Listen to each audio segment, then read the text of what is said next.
día para todos. Quedamos en el capítulo 13. Entonces Abraham, Besiata Dishmaya.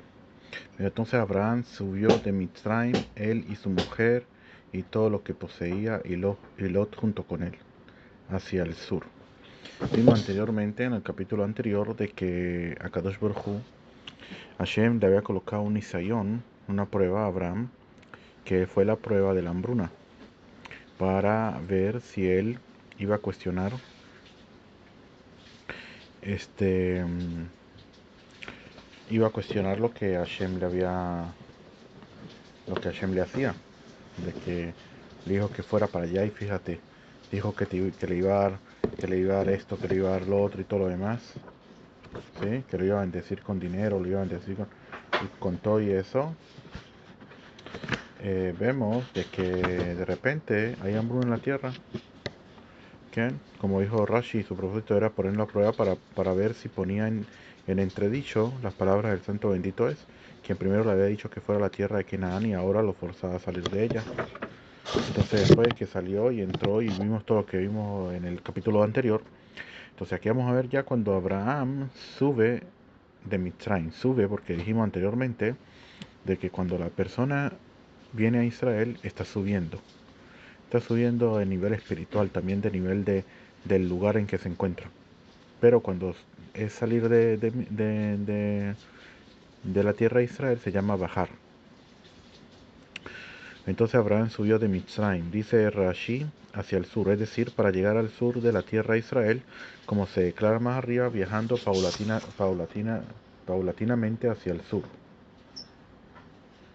¿Sí? Hacia el monte Moriah, donde quedaba el templo en Jerusalén.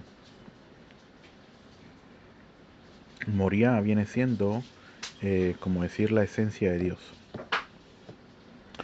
Siempre que alguien viaja de Mitzrayim a Canaán, viaja de sur a norte, pues la tierra de Mitzrayim se halla hacia el sur de la tierra de Israel, como se demuestra por el recuento de los viajes del pueblo judío cuando salieron de Mitzrayim hasta la tierra de Israel, así por los límites de la tierra de Israel misma. En la Torá describe cuáles son las fronteras de la tierra de Israel. En su comentario en este versículo, Rashi explica qué ruta siguió el pueblo judío para viajar a Mitzrayim de la tierra de Israel. Entonces dice, y Abraham está muy cargado con ganado, con plata y con oro, y marchó según sus trayectos desde el sur hasta Betel, hasta el lugar donde había estado su tienda en un principio, entre Betel y Ahí, hacia el sitio del altar que había hecho allí en un principio, y Abraham invocó allí en el nombre del Eterno. Dice muy cargado, dice Rashi, es decir, repleto de cargas. ¿Quién? Pero en verdad, como dice aquí en el número 72, de que estaba muy pesado. La Torá describe así a causa de las cargas que llevaba, o sea que tenía muchas cosas, eh, muchos bienes que había tomado, que le habían dado. Por otra parte, el Ben Ish Chai explica y dice de que estaba cargado, quiere decir de que estaba muy pesado, de que para él todo lo que tenga que ver con este mundo, el dinero y todas las pertenencias y todos los bienes, todo eso para él es muy pesado. Pesado para mí, lo toma muy pesado. Pero cuando estamos hablando de preceptos, entonces ahí vamos a ver en la próxima para allá y todo, como vimos también en esta para allá, de que Abraham vino corría. Si estamos hablando de servir al Creador, de, de cumplir preceptos y todo eso, ahí sale corriendo prácticamente a cumplirlos. Vamos a ver cuando vinieron los ángeles. Los ángeles precisamente, y de ahí precisamente dicen varias veces donde dice eh, que Abraham alzó sus ojos y miró, y aquí estaban unos varones, y ahí dice que corrió al encuentro de ellos, ¿sí? Y después de que ellos entraron, dice allí,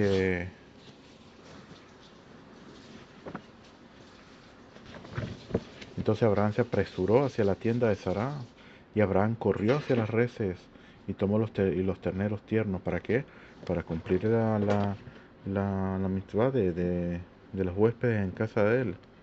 Cuando estamos cumpliendo, es de lo que tenemos mucho que, por qué explican, por qué hay tantas parashot que hablan sobre Abraham, sobre Isaac, Jacob. ¿Por qué? Porque hay mucho que aprender de ellos, de los que ellos cómo hacían, cómo ellos prácticamente cancelaron este mundo, no les importó este mundo, no lo tomaban en cuenta ni siquiera, y solamente lo que les importaba era solamente cumplir los preceptos del Creador, y corrían a hacerlo, corrían. Es muy importante. Cuando lleguemos allí hablaremos un poco sobre eso, pero eso lo que quiere decir que Abraham estaba muy cargado, o sea que estaba muy pesado para él, y no tanto que en el parashat de más adelante de Hayé Sara, ahí vamos a ver de que él ni siquiera tomaba en cuenta eh, ¿cómo es que se llama? Eh, todo lo que él tenía, para nada, sino que el que tenía todo en sus manos era el siervo. Fíjate lo que dice aquí.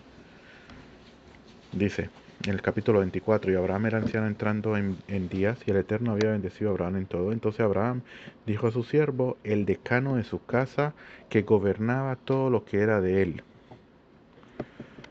todos los bienes y todas las cosas, todo lo que él tenía.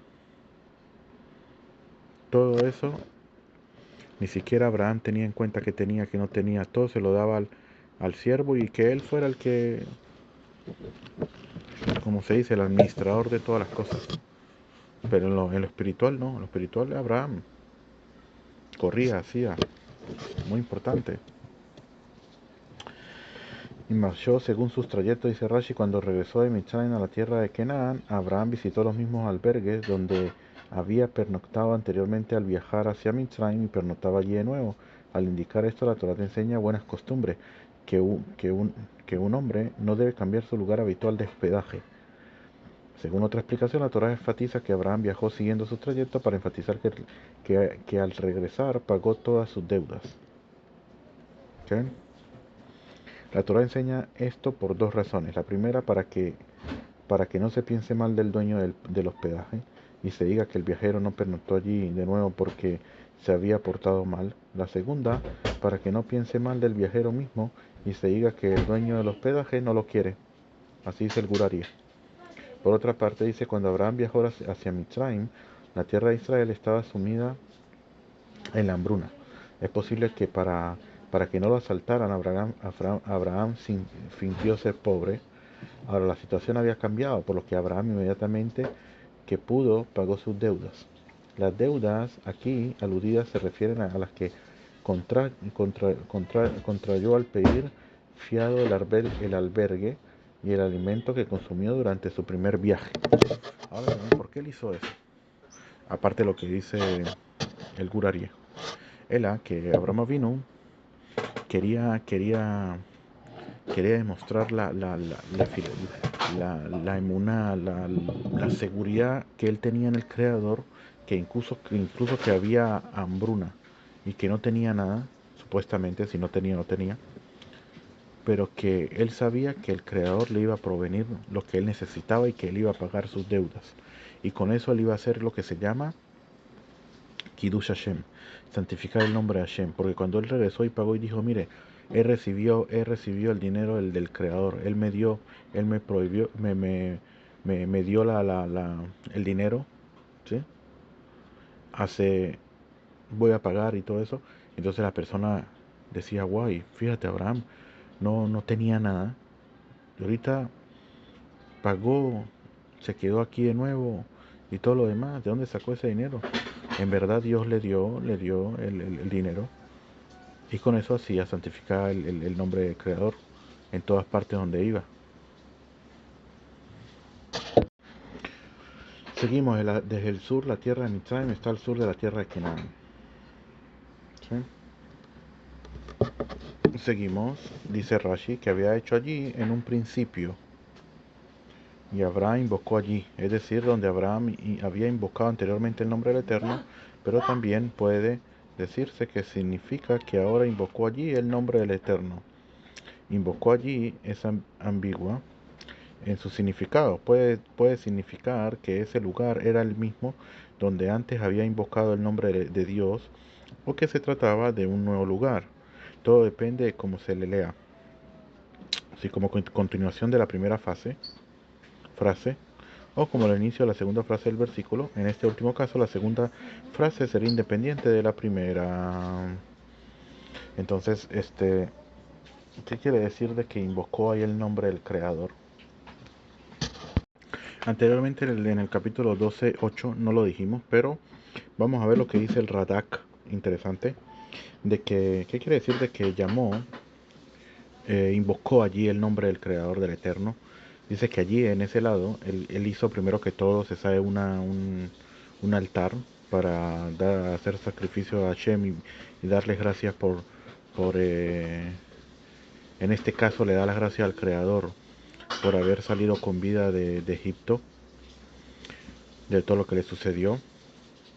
Y aparte de eso dice el Radak, de que lo que quiere decir de que invocó, quiere decir de que llamó a todas las personas que estaban ahí en esa montaña, ahí donde se encontraba la gente que vivía allí, e invocar el nombre de Hashem, quiere decir de que les hablaba y les decía, les explicaba lo que es el Creador, que eh, a él se le debe servir, y no a los ídolos que no que tienen ojos y no ven, boca y no hablan, manos y no se mueven, piernas y no se mueven, nada de eso, sino solamente al Creador. Y entonces ahí hacía que las personas hicieran teshuvá, retornaran del camino que ellos llevaban. Eso es lo que quiere decir de que invocó allí el nombre del Creador.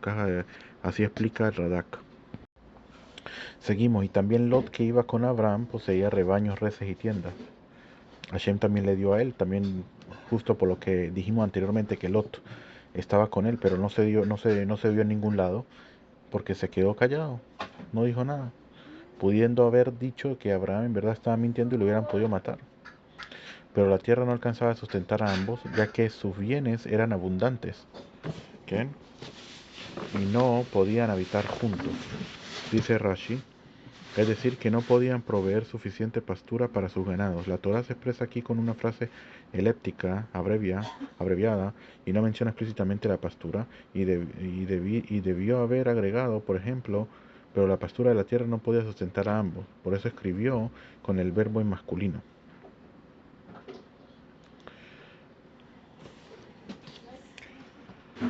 que la pastura de la tierra.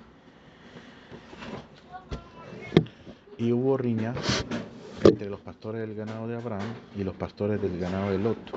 Y en ese entonces el Kenaní y el Perazí habitaban en la tierra. Hay que saber que tiene que ver una cosa, que haya una riña entre ellos, y que de repente la Torah te diga que en ese momento estaba el Kenaní y el Perazí habitando en la tierra. ¿Qué tiene que ver una cosa con la otra? A ver, entonces, a lo que ves Rashi te das cuenta por qué. ¿Por qué? Dice Rashi, porque los pastores de Lot eran deshonestos y pastaban sus animales en campo ajeno, y los pastores de Abraham solían amonestarlo por ese robo. Ellos, los pastores de Lot, decían para justificarse: esta tierra fue entregada a Abraham, pero como él no tiene heredero, su sobrino Lot la heredará. Por lo tanto, no es un robo lo que hacemos. ¿Quién? Quiere decir de que es verdad lo que dice, hasta ese momento, que primero no tenía heredero, y segundo que Dios le iba a dar esa tierra, pero se le iba a dar en un futuro y no ahorita. Por eso está enfatizado de que allí estaba el Kenan y el Perazí habitaban en la tierra. Que en ese momento todavía Dios se la prometió, pero no se la había dado todavía. Por lo tanto, entonces lo que estaba haciendo él sí estaba prohibido, los pastores de él. Y el Kenaní, ¿sí? Pero la prueba de que se equivocaban es que la escritura explícitamente declara a continuación: y el Kenaní y el Perazí habitaban en la tierra, en ese entonces en la tierra, lo cual indica que Abraham todavía no tenía derecho a ella. La tierra de Israel había sido dada a Abraham solamente como promesa. Cierto es que, siendo Dios el que se la prometió, se podría arguir que en cierto sentido ya era suya, pero Abraham sabía que ello no le daba el derecho a apoderarse de ella sin considerar a sus dueños actuales. ¿Sí?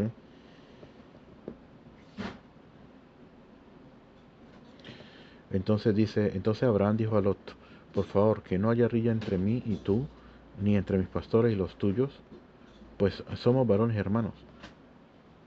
¿No está toda la tierra delante de ti?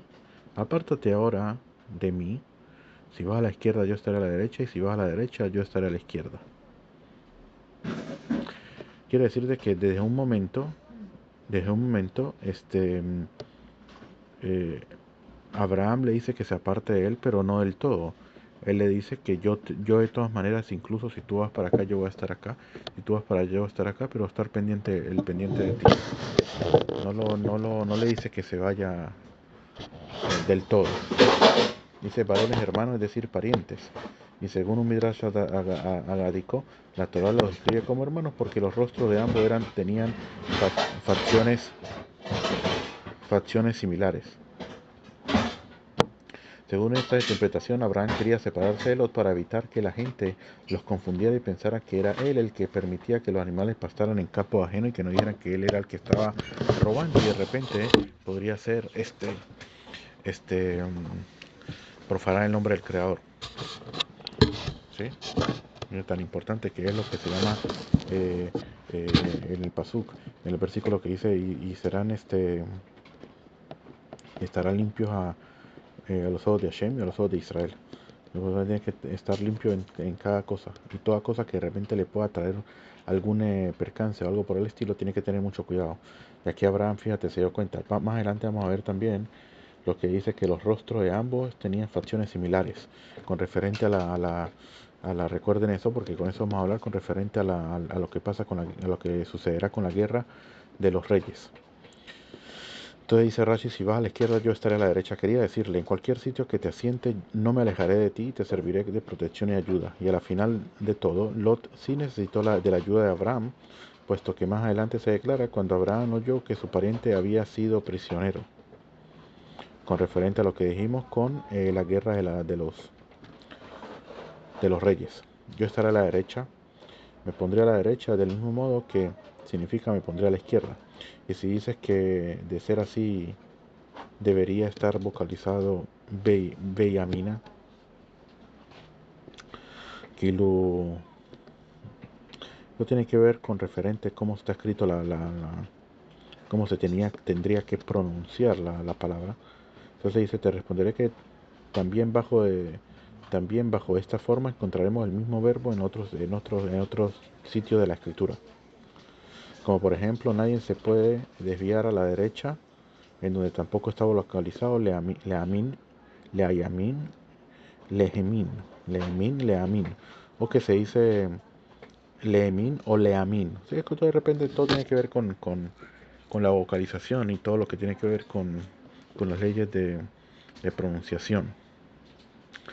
Lot alzó sus ojos y observó todo el valle del Jardín, que todo él era de riego, antes de que el Eterno destruyera a Sedom y a Amorá. El riego era una tierra llena de arroyos, dice aquí. El versículo pretende elogiar la bondad de esa tierra. Si fuera irragada por el ser humano, no habría nada de excepcional en ello. Rashi enfatiza que la tierra era tan buena que la irrigación se hacía naturalmente. Antes de que el Eterno destruyera Sedom y Amorá, dicha llanura del Jardín era precisamente la parte donde estaba Sedom y Amorá. Era como huerto del Eterno, como la tierra de Mitzrayim hasta Tzoar, como huerto del Eterno, en lo que respecta a la abundancia de árboles. La expresión como huerto del Eterno alude al huerto que Dios había plantado en el Gan Eden. De ahí se aprende que también está hablando del Gan Eden, el Gan Eden terrenal. Era la parte donde estaba y por eso era una tierra tan buena. ¿Okay? Como la tierra de Mitzrayim, lo que respecta a semillas. Hasta Tzoar, ¿sí? Que significa aquí hasta Tzoar. Boeja, ¿okay? Que diga hasta Tzoar. ¿Okay? Y en un Midrash agádico, este pasaje sobre Lot es interpretado como un reproche, precisamente porque la gente en el lugar estaba inmersa en la lujuria y Lot eligió para sí esa región. Caja Omerpo.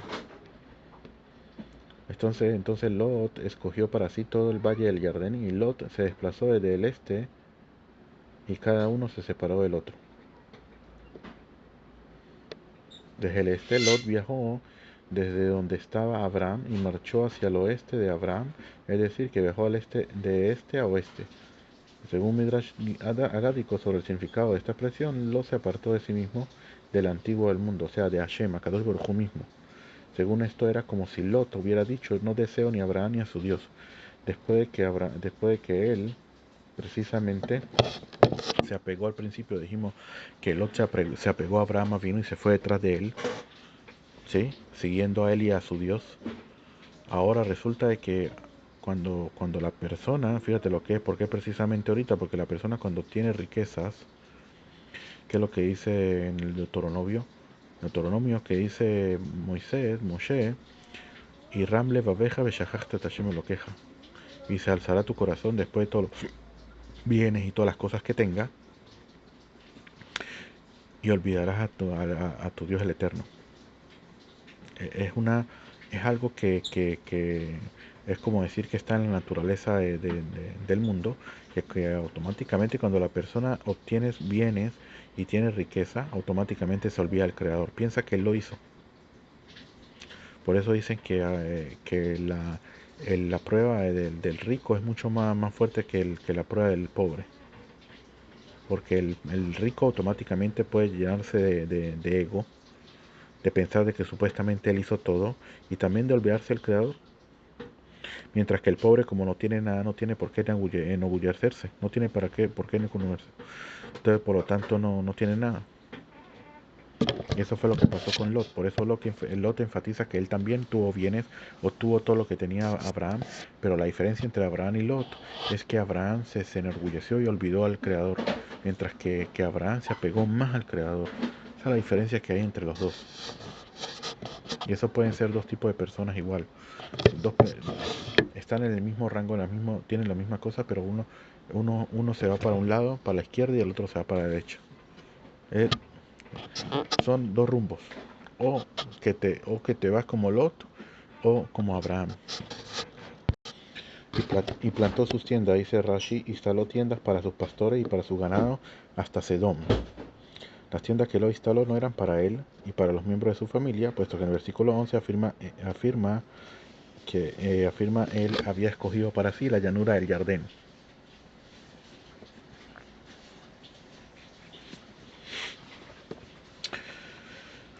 Sí, y seguimos y dice: el Eterno dijo a Abraham después de que Lot se separó de él. Muy interesante que venga a decir automáticamente. Espera, que antes que empecemos, hubo un Rashi que no lo dijimos, creo. Que los hombres de Sedón eran sumamente malos y pecadores hacia el Eterno. Pero a pesar de ello, Lot no evitó establecerse junto con ellos, y nuestros maestros aprendieron de esta descripción y el nombre de los malvados se pudrirá. Hasta tanto. En el Tratado de Yomá 38 bet. Es decir, ya que para los efectos de la narrativa, la Torah necesita mencionar a los malvados. También enfatiza su condición moral para oprobio suyo. Y a la inversa también, cuando se precisa mencionar al hombre justo. También. Eran hombres de Sedom, eran sumamente malos y pecadores. Quiere decir, malos y pecadores. Malos con sus cuerpos y pecadores con sus bienes. Quiere decir de que ellos hacían el pecado de la... O sea, todo lo que tiene que ver con relaciones ilícitas y todo lo demás también. ¿Okay? También el pecado eh, que se sabe con el miembro reproductor, y pecadores con sus bienes. Dice aquí el Targum, sin embargo, traduce el término en el sentido opuesto a Rashi: malos con sus bienes y pecadores con sus cuerpos. Ambas perspectivas se derivan de una fuente, de una diferencia de opinión en el Talmud, en el Tratado de Sanedrín 109 Aleph. Aparentemente Rashi considera que el calificativo Ra, por implicar una corrupción moral mayor que la de Joté, de pecador, es más apropiada para el cuerpo que para los bienes materiales. Y así vamos a ver más adelante también con los hijos de Judá, y todo el tiempo que hablan de ese tipo de transgresión van a hablar de la palabra mala, que son malos, ¿ok? Que es mala, ra, ¿sí? Entonces, ahora sí, sumamente malos hacia el Eterno, reconocían la existencia de su amo, pero aún así pretendían rebelarse contra él, ¿no? Que es mucho peor que no saber, o sea, no reconocer al Creador y rebelarse contra él. O sea, hacer pecados sin tener en cuenta que hay creador o algo por el estilo, pero es mucho peor que la persona sepa y con todo eso lo haga para rebelarse, mamás. Realmente es fuerte también. Entonces, después el Eterno dijo a Abraham, después de que Lot se separó de él: alza ahora tus ojos y mira desde el lugar de donde estás, hacia el norte, hacia el sur, hacia el este y hacia el oeste. ¿Por qué la Torah habla precisamente de que el Eterno habló con Abraham después de que se separó de él? Después de que Lot se separó de él. Porque dice que todo el tiempo que Lot en verdad no era, no por decirlo, una persona muy honesta, como lo vemos ahorita, estaba al lado de él, era como si Dios no pudiera hablarle a Abraham, no pudiera aparecérsele y hablar con él, por tener como un malvado cerca de él. Fíjate lo que dice Rashi: todo el tiempo que el malvado Lot estuvo junto con Abraham, la comunicación profética que Dios le enviaba se mantuvo apartada de él. Esto es lo que se implica del hecho de que Dios no le habló justamente después de que Lot se separó de él. Sin embargo, como vemos también en el 12:7, incluso estando Lot todavía con él, Dios sí le habló. Es posible que lo que Rashi quiere decir es enfatizar la diferencia cualitativa entre la comunicación profética que aquí la Torá pasará a describir y la anterior. La comunicación anterior no estaba caracterizada por un alto grado de intimidad y aprecio, mientras que esta sí. Es quizás que es eso que en aquel versículo la Torá simplemente dice que se reveló y dijo, mientras que aquí enfatiza dijo Abraham. La primera implica que Dios simplemente dijo y que Abraham escuchó. Esta implica que Dios directamente e íntimamente le dijo algo. Muy impresionante. O sea, la cualidad de cómo habló con el Creador, de la intimidad con el Creador. Interesante un comentario pequeño que hice Adona Barbanel, Araba Barbanel Chomer. ¿Por qué está escrito que el hombre de Sedom eran sumamente malos y pecadores? Y no solamente malos y pecadores, porque dice, porque también los kenanitas y todos los que estaban allí también eran malos y pecadores. No quiere decir que eran personas justas. No, es la que la Torah enfatiza que con respecto a Sedom no eran solamente malos y pecadores, sino sumamente malos y pecadores. Eran más todavía que los mismos kenanitas. Vamos a ver lo que dice Ramban aquí, que dice Ramban que, que este fue un nisayón fuerte, una prueba fuerte para que pasó a Abraham, que su hermano, que su primo, se haya, se haya separado de él, ya que de por sí Lot vendría siendo como la segunda generación en un futuro después de Abraham, y podría ser de que Abraham pensaba que a lo mejor en verdad ponía su fe, ¿qué? De que en verdad el que le iba a seguir a él era Lot, porque en verdad no tenía ningún hijo.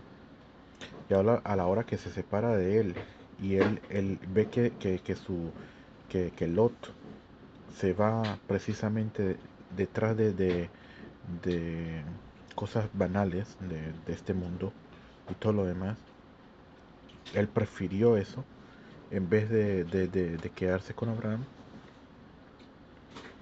Entonces fue una prueba para Abraham. Por eso aquí precisamente es cuando el Creador viene y le habla a él y le dice sobre, primero que todo, eh, prácticamente, fíjate lo que es interesante, yo creo que la he visto una vez, donde que le dijo, alza ahora tus ojos y mira desde el lugar donde estás. Quiere decir, fíjate que el creador le hizo la visión de que él viera norte, sur, este, oeste, en el lugar donde estaba sin mover la cabeza.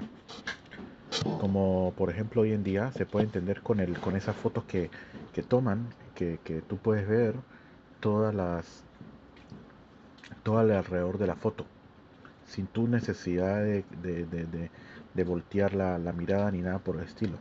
Pero en este caso Abraham no solamente que vio el entorno donde él estaba, sino que toda la tierra de Israel.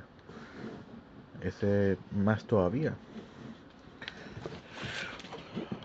Pues toda la tierra que ves te la daré a ti y a tu descendencia para siempre. ¿Sí? Pondré a tu descendencia como el polvo de la tierra, que si pudiera un hombre contar el polvo de la tierra, también tu descendencia sería contada. Quiere decir, dice Rashi, así como el polvo no puede ser contado, así tampoco tu descendencia podría ser contada.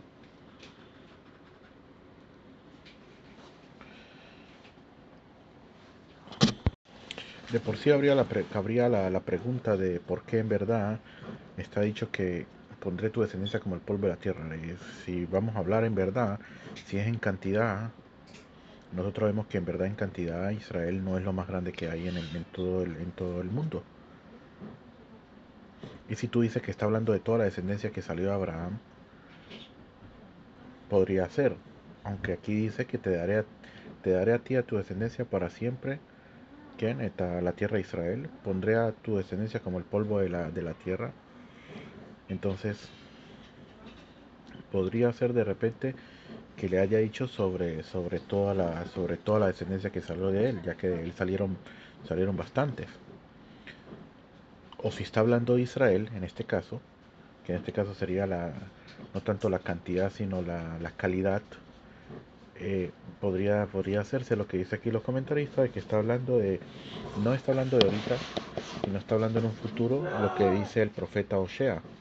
Osea en el capítulo 2 Aleph, ahí dice, vea mispar bene Israel, y será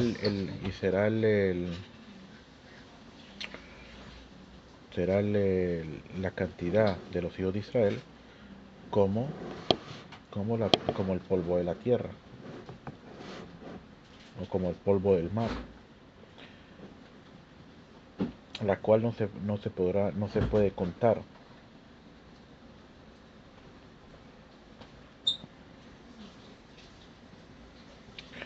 ¿Ok? Y ahí eso lo trae el Radak, de que allí también está hablando de que en un futuro también, porque aquí dice también, velo Isaper veaya makom asher yamer lahem lo amiaten. Y no será dicho en ningún macón de que ustedes no son mi pueblo, mi, de mí, que son de mío. Era que son Aten Yomar Lahem, le dirán a ustedes que ustedes son los hijos de un Dios vivo. De ahí se aprende, dice Rada, que puede ser que lo que está hablando el Creador le está hablando con referente a lo que va a ser Israel en un futuro. De repente no está hablando con lo que es hoy en día. Levántate, sigue la parashá y dice, levántate, marcha en la tierra a lo largo y a lo ancho, pues a ti te la daré. ¿Por qué le dice eso? Que levantarse y tener que marchar de un lado a otro. Porque en la Torah hay que saber de que hay formas de kinyanim. Kinyanim son formas de compra. Hay varias formas de comprar. Comprar un terreno, comprar un utensilio, todo ese tipo de cosas. Comprar a la mujer, comprar una vaca, comprar un animal. Todo ese tipo de cosas. Un esclavo. Hay formas de comprar para cada uno. Por ejemplo, un animal se puede comprar en el sentido de que tú lo le digas que venga donde estás tú. ¿Qué? Lo hares, lo hagas mover. En ese caso lo compraste. Parte del dinero. Hay lugares en la Torah donde el dinero, no solamente el dinero no compra, sino hay que hacer otro tipo de acciones para poder comprar también. Entonces por eso él le dice que tiene que marchar de la tierra de un lado a otro, porque el marchar prácticamente se le toma como si él la estuviera obteniendo para él ya. Entonces Abraham trasladó su tienda y llegó y se estableció en la planicie de Mambré, que está en Hebrón, y edificó allí un altar al Eterno. Mambré, que era el nombre de un hombre, de un hombre, o sea, era uno de los tres amigos que tenía Abraham Avinu, que vamos a ver más adelante en la próxima para allá, que él fue el que le dio el buen consejo de que se hiciera el Brit Milá. Y por eso allí el Creador se le apareció en las planicies de Mambré, que era el nombre de uno de los amigos de él.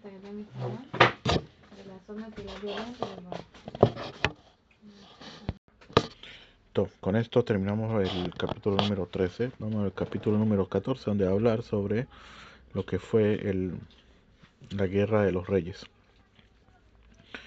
Tengamos buen día, Besat Hashem.